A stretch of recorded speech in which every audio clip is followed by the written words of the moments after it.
This morning in our Leading Utilities of the World workshop, we had two issues that were being discussed, which I thought were quite interesting. One was this question of changing demand patterns in water. And, what we're seeing there is overall demand for water falling in some places. But at the same time, obviously, is the cost of supplying that water rising, but a much greater variability within the year. So, we're hearing about Berlin and Wittenz, about their sort of demand patterns. And you could see that this is really stretching utilities in a new way. On the one hand, it means that they need to find extra resources and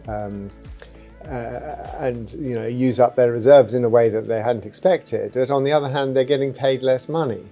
And that sort of then feeds through into sort of new challenges for tariffs and so forth. The other issue we were talking about was circular economy and energy from waste. And I feel there's been sort of enormous progress being made, and we're seeing more and more different directions. We also heard from Billund Water in Denmark, where wastewater treatment plants are becoming biorefineries, and it's enabling utilities to diversify their income streams, and that is actually providing the solution to the first problem of needing to provide water at low cost when the overall demand is falling but peak demand is rising.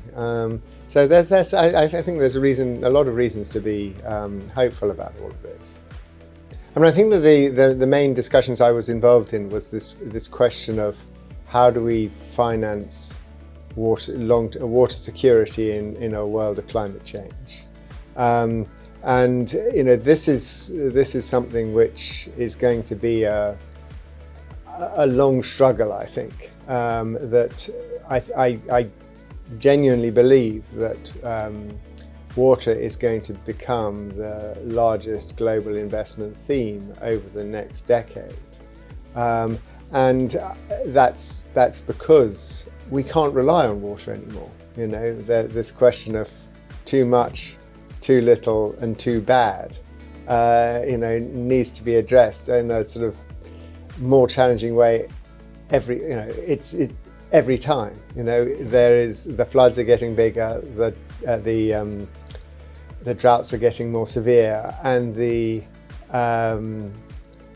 badness of water, water quality challenges, whether it's PFAS or other pollutants, and both in drinking water and the challenge of cleaning out wastewater. These things are becoming sort of much bigger issues. And I don't know, we had a good conversation about nature-based solutions, and I think those are going to become something which will be a major theme coming out of this. And I think that, again, if you were to ask me, what can you learn about water at Amsterdam International Water Week? Where does the Dutch water industry really lead? I'd say number one is on the circular economy, and number two is probably on nature-based solutions. And I think both those things are going to be essential for this planet's future.